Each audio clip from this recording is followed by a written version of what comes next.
한 번 동생은 영원한 동생. 어떤 분이 하는데 이게 뭐 영화 대사 같기도 하고요. 그렇죠? 친동생인데 나중에 친동생이 안 되지는 않겠죠. 근데 여기서 말하는 동생은 그런 게 아니라 의리 또는 생각으로 뭉친 동생.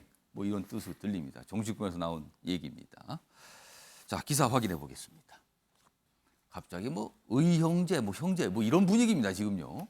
자, 권성동 국민의힘 당대표 직무대행 및 겸 원내대표입니다. 그래서 직함이 길자 권성동 원내대표가 그냥 직대로 불러주세요. 아니면 원내대표 불러주세요. 그렇게 얘기합니다. 아무튼 권성동 한 번 동생은 영원한 동생이다. 불화설 장제원과 오늘 오찬 회동 이렇게 돼 있습니다. 그러나 뭔가 사이가 안 좋아진 거 아니냐 이런 얘기가 나와서 끊임없이 질문을 받았죠. 어제는 급기야 이 얘기까지 꺼낸 거예요. 영원한 동생이다. 그리고 오늘 어제 기준으로 내일 점심 같이 먹기로 했어요. 그만 좀 물어보세요. 이렇게 반응이 나왔습니다. 좀 더 보겠습니다. 자, 권성동 관계 좋은데 언론이 자꾸 억측한다. 장제원 침묵 깨고 뿌리는 하나다. 역시 뭐 같은 맥락의 설명이죠. 이렇게 돼 있습니다. 사실은 그동안 이준석 대표 이 징계권 관련해서 뭐 전당대회를 할 것이냐 직무대행이냐 이거 가지고 뭔가 의견이 달라서 충돌한 거 아니냐 뭐 이런 얘기가 있었거든요. 이렇게 돼 있습니다. 자, 그럼요. 먼저 권성동 원내대표의 이야기부터 확인해 보겠습니다. 장제원 의원과 저가 동일한 생각을 갖고 있는 사람은 아니지 않습니까? 예. 그 어떤 문제에 대한 해법은 서로 의견이 다를 수가 있는 거죠. 그걸 갖고 무슨 갈등이다, 뭐 분하다, 뭐 이런 식으로 지나친 정치적 해석하는 것이 좀 더 문제가 아닌가 이렇게 생각합니다. 내일 정신 같이 하기로 했고 또 수시로 통화하고 있습니다. 그리고 장제원 의원이 말한 것처럼 한 번 형은 영원한 형인 것처럼 한 번 동생은 영원한 동생입니다. 잘 지내고 있습니다. 너무 걱정 안 하셔도 됩니다. 네. 오늘 뭐 원내대표가 국회 상황보다 저 관련된 질문을 요새 더 많이 받고 있거든요. 자, 이번에는요. 장제원 의원 그동안 지역구 활동 때문에 뭐 여러 가지 행사에 불참했다는 얘기를 들었는데 어제는 국회에 있었어요. 자, 목소리 들어보겠습니다. 제 생각이나 제 방향을 주장을 하면 그게 지금 상황은 옳지 않아요. 다른 의원님들 공부 모임에는 전혀 뭐 참여할 계획이 없으신 거예요? 제 스케줄도 봐야 되지 않겠습니까? 네? 제가 억지로 막 맞춰서 갈 수도 없잖아요. 그렇잖아요? 저도 스케줄이 있고요. 뭐 자맹을 했다 그러는데 지역구 의원이 주말에 지역구 가는 게 자맹입니까? 마지막에 한 말, 제 스케줄도 있잖아요. 그러니까 다른 행사 미리 잡힌 제 스케줄 때문에 못 가는 겁니다. 그중에는 대통령과의 만찬도 들어있었습니다. 그래서 어떤 분은 그래요, 일각에서는. 진정한 실세 아니냐. 저 정도로 대통령 만찬까지도 스케줄 때문에 못 간다고 할 정도면 대단한 거 아니냐. 뭐 이런 평가도 있는데 모르겠습니다. 지금 어떤 사연이 있는지 아니면 단순히 그냥 스케줄이 안 맞은 건지요. 이런 가운데요, 어제 이진복 대통령실 정무수석 장제원 의원을 만났어요. 국회로 그냥 뭐 예고 없이 그냥 찾아갔다고 합니다. 그러고 나서 만난 뒤에 기자들에게 한 얘기가 있어요. 화면에 있습니다. 자, 이진복 대통령실 정무수석. 자, 장제원 의원, 권성동 대행 오래된 관계다. 뭐 삐치고 할 그런 관계는 아니야. 조그만 일에 장제원 의원이 조그만 일에 삐쳐서 사발 깨는 소리 할 어리석은 사람 아니다. 이렇게 얘기했어요. 자, 그럼요. 그러니까 문제 없다라고 강조한 건데 가만히 들어보면은요. 뭐 삐치고 그리고 여기 보면 특히 장제원 의원이 조그만 일에 삐쳐서 사발 깨는 소리 안 한다.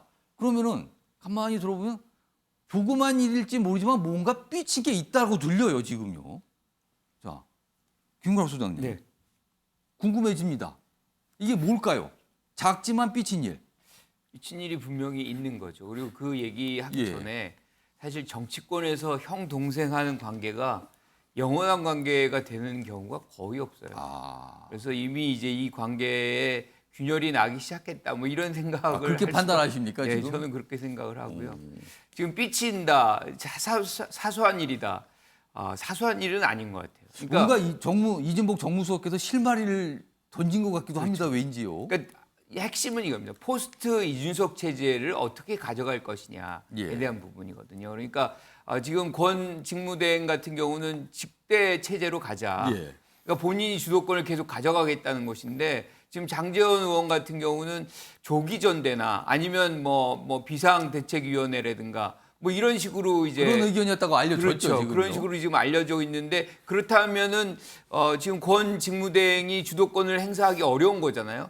그러니까 이제 그런 당의 주도권 그리고 당의 포스트 이준석 체제를 어디로 가져가는지에 대한 이견이 예. 지금 두 분 사이에 있었던 것 같아요. 아. 그런데 이제 이 부분을 어떻게 조정이 되느냐는 것은 실질적으로 지금 장제원 의원이 제기하고 있는 조기전대라든가 이런 것들이 어떻게 수렴될 것이냐 예. 추후에 예. 그걸로 우리가 확인을 할 수는 있을 것 같습니다. 하지만 지금 당장에는 직대 체제로 간 거기 때문에 예. 실질적으로는 권성동 의원이 주도권을 잡았다. 뭐 이렇게 생각할 수 있는 것이고 그런 맥락에서 실질적으로 지금 여러 모임들이 있는데 장제원 의원이 여기에 불참을 했다. 이렇게 볼 수 있는 것이고요. 예. 사실은 이거는 며칠 한 달 전까지 거슬러 올라가야 돼요. 왜냐하면 민들레라는 공부 모임을 장제원 의원이 만들었어요. 예. 그러니까 만들었다고 보기는 뭐 하고 장제원 의원이 참여한다고 알려졌죠. 그 주목을 그런데 받았어요. 문제는 거기에 대해서 구체적으로 권성동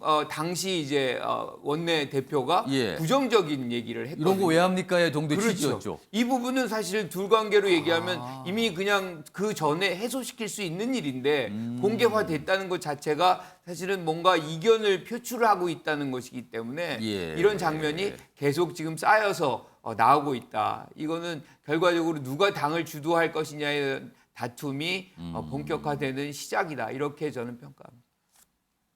그러니까 지금 장제원 의원도 그렇고 권성동 원내대표도 그렇고요. 자꾸 언론에서 뭐 싸우는 것처럼 기사를 쓴다. 그리고 정치권에서 호사가들이 자꾸 무슨 서로 대결한다고 본다. 그런 거 아닙니다. 근데 이진복 정무수석은 뭐 사소한 걸로 삐칠 수 있어도 뭐 이런 취지를 얘기했어요. 그래서 이게 어떻게 된 건가 싶습니다. 다음 기사 하나 더 있습니다. 보시죠. 권성동, 장제원 서로 아니라지만 사그라들지 않는 불화설. 이 기사는 방금 제가 말씀드린 그런 맥락에서 지금 보고 있네요. 다시 뭔가 투쟁 고개들한데요. 여기 보면 뭐 쭉쭉 얘기를 소개하고 있고요. 여기 좀 더 있습니다. 이 아랫부분입니다. 중요한 게. 이준석 대표 징계 후에 수습 과정에서 이상기류 생겼다. 대통령과 당 지지율 하락도 미묘한 영향을 준 것 같다. 당권 경쟁 본격화된 분화될 수 있다. 더 격화될 수 있다는 거죠. 갈등이. 이런 전망. 이렇게 돼 있습니다. 이런 가운데 어제 여기야말로 진짜 자맹 중이죠. 이준석 대표. 최근에 무등산에 올랐는데 어제는요. 책임 당원들과 교류하자. 뭐 본인이 뭐 만나자는 어떤 의사를 밝히고 본인이 연락하겠다. 뭐 이런 글까지 있었어요. 지금 뭔가 좀 접촉하고 있는 모습입니다. 자, 장혜찬 평론가께는요. 정무수석. 대통령실 정무수석이 장제원 의원을 만나러 갔다는 거는 대통령의 지시가 있었겠죠. 당연히 그거는요. 그러니까 지금 상황, 이 불화설을 대통령 입장에서도 두고 볼 수는 없다. 부담이 된다라는 판단을 한 것 같아요. 그러니까 가서 뭔가 의견을 들어봐라 얘기를 하라고 했겠죠. 왜 그랬을까요? 원래 정무수석이라는 자리는요. 야당 의원들과도 소통하지만 여당 내 주요 의원들과도 활발하게 소통하면서 예. 대통령실과 국회 사이에 가교 역할을 하는 그렇죠. 자리입니다. 그러니까 이진복 정무수석이 국회를 방문하는 것 자체가 그렇게 놀랄 일이 아니라 원래 정무수석이 늘 해야 되는 일인 그런데 것이고요. 최근 상황인 만큼 만찬에도 불찬한 장제원 의원을 만나러 갔단 말이에요. 근데 그 만찬불참 이야기도 제가 조금 해명을 해드리자면 예. 그 주말에 만찬이 있었던 주말에 장제원 의원 같은 경우는 1,000명이 넘는 지역 당원들과 이 산악회 일정이 잡혀 있었다고 합니다. 토요일 날이죠. 네, 토요일. 그런데 이게 보통 1,000명 넘는 분들과 약속 잡으려면 한두 달은 걸리지 않겠습니까? 그런데 그분들과의 약속을 다 저버리고 또 다른 일정을 갈 수는 없는 부분이잖아요. 그러니까 저는 최근에 권성동 원내대표나 장제원 의원과의 이런 불화설이 예.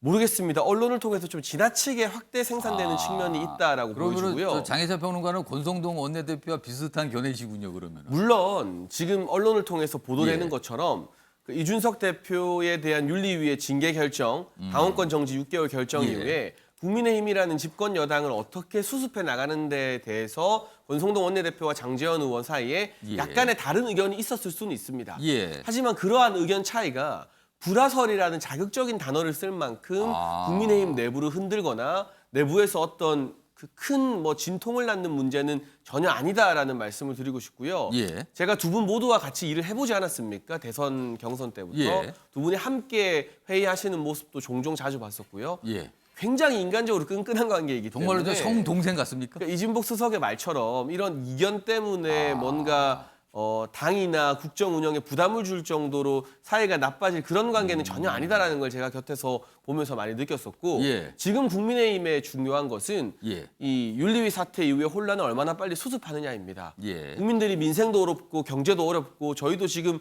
초반부에 경제 이야기를 계속했잖아요. 그렇습니다. 금리 이야기나 부동산 이야기.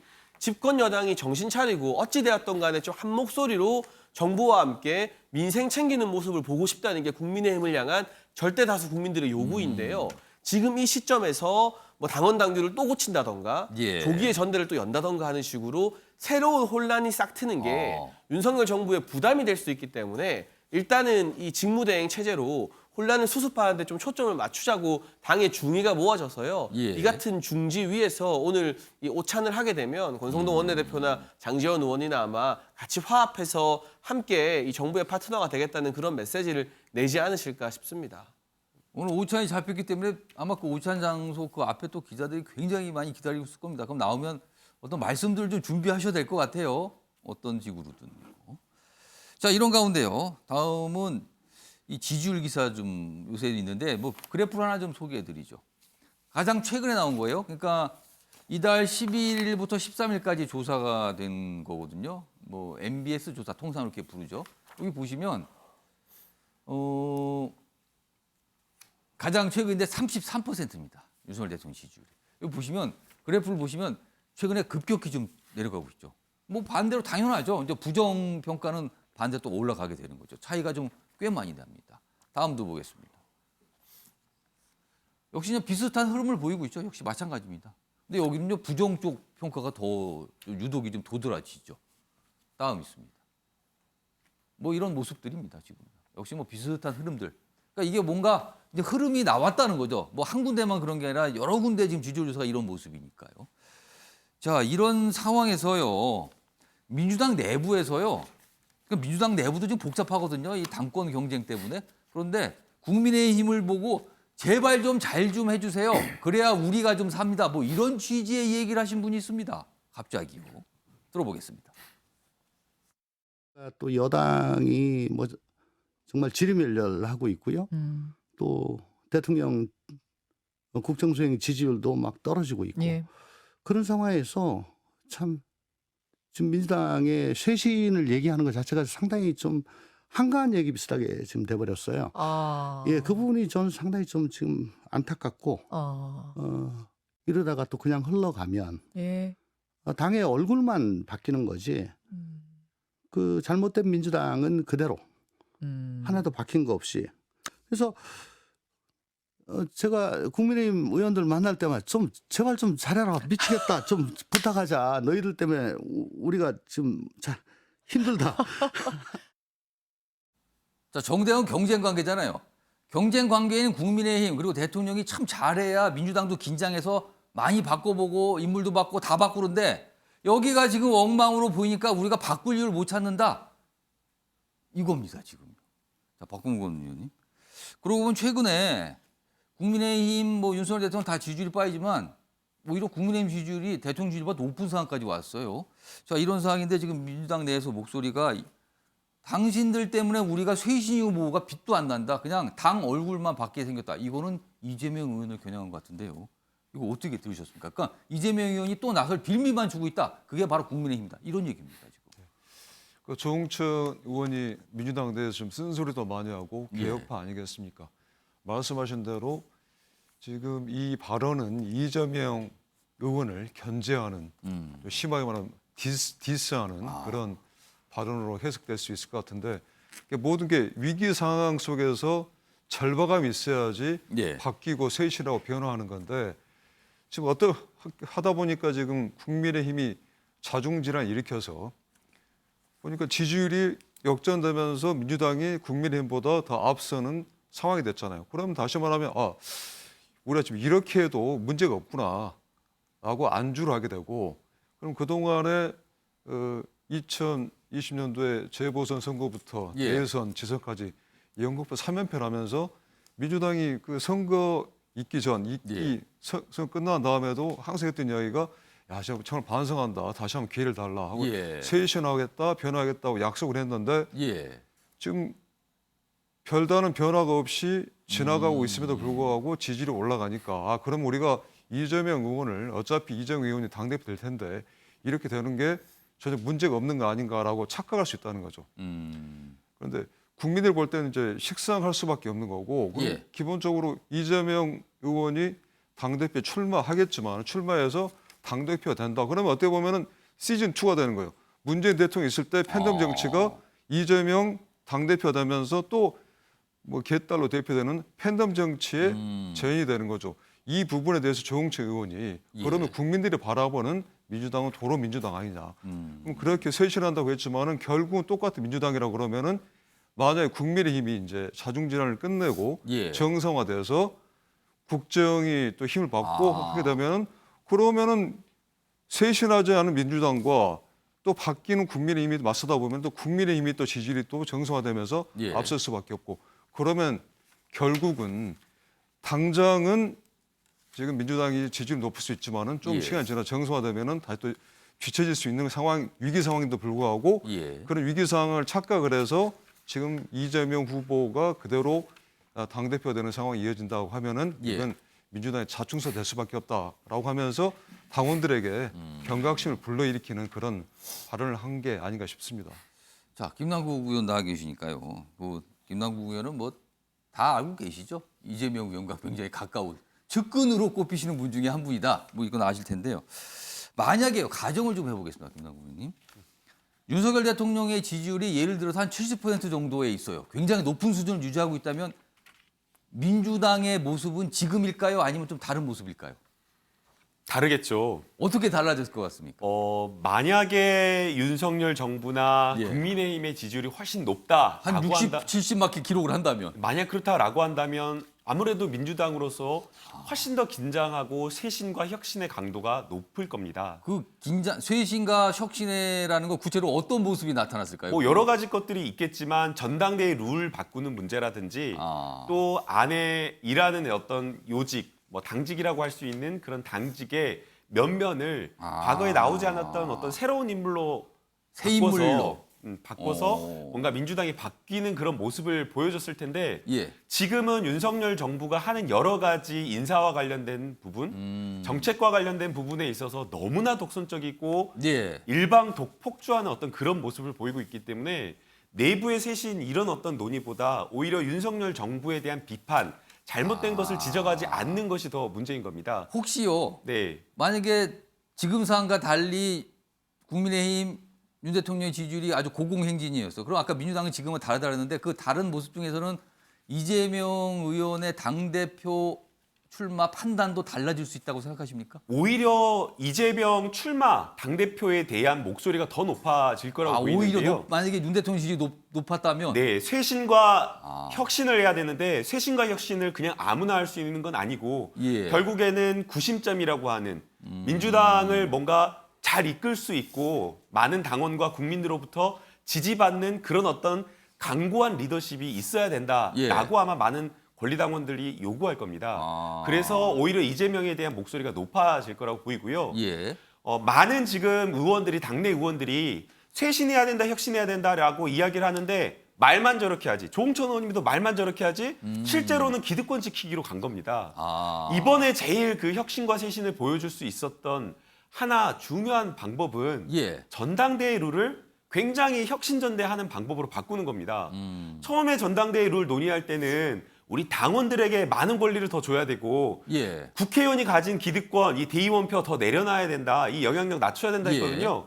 그리고 당신과 민심 괴리되니까 국민의 여론조사 반영 비율 높여야 된다라고 했는데 완전히 거꾸로 가는 전당대회 룰을 만들어버린 겁니다. 예. 개파의 이익, 특정한 어떤 기득권의 이익을 지키는 전당대회 룰을 예. 의원들이 만들어 놓고 비대위에서 만들어 놓고 그것도 아무도 모르게 짬짜비로 만들어 놓고 거기에 대해서 비판을 하지 않은 겁니다. 조홍천 의원님도 방송이나 언론에서는 뭐 개혁파다, 뭐 민주당 혁신해야 된다 예. 말만 하고 전당대회 룰 이렇게 나왔을 때 특별한 비판 안 한 겁니다. 그러니까 결국에는 많은 의원들이 혁신해야 된다, 쇄신해야 된다 말만 하지 행동은 결국에는 기득권 지키기로 간다. 그래서 저는 이게 굉장히 문제가 국민의힘 있다라고 보는 겁니다. 윤석열 대통령 상황 때문에 민주당의 혁신 개혁이 안 이어진다. 이거는 같은 의견이신 거네요. 그렇게 가서는 안 된다고 보고요. 뭐 국민의힘 예. 윤석열 정부가 저렇게 하니까 혁신의 동력이나 쇄신의 동력이 부족할 수는 있겠지만 예. 그러나 상대를 보고 쇄신과 혁신을 해서는 안 된다라고 봅니다. 민주당이 더 바뀌고 더 경쟁하고 오히려 또 민주당이 잘하면 또 국민의힘도 그거에 대해서 자극을 받고 더 잘하려고 하고 있기 때문에 할 것이기 때문에 예. 그런 것을 생각한다면 저쪽이 저렇다고 해서 저희가 주저하고 있을 것은 아니라고 보입니다. 통상 국민들이 바라는 거는 플러스 경쟁이죠. 서로 잘하기 경쟁을 해야 되는데 언젠가부터 우리 정치권의 정당들은요 서로 못하기 경쟁. 어떤 분들은요 서로 삽을 들고 땅으로 들어가고 있다. 서로 파면서 서로 누가 더 낮은가 게임. 그 지구 밑바닥까지 갈 거냐 뭐 이런 얘기까지 농담 진담 섞어서 하시는 분도 있습니다 지금요.